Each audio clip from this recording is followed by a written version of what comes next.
سلامونه نیکې هیلې او احترامات.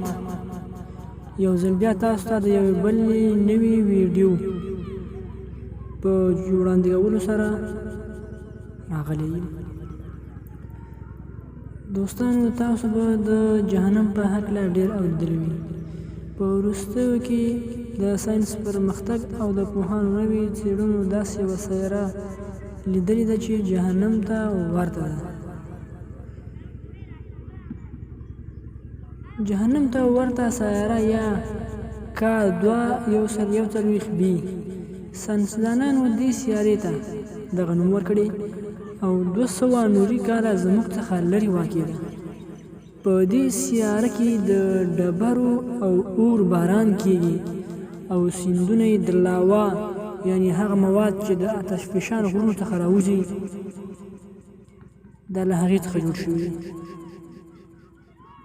یعنی ساینسدانان فکر کوي چې دا سیاره جهنم ته ورته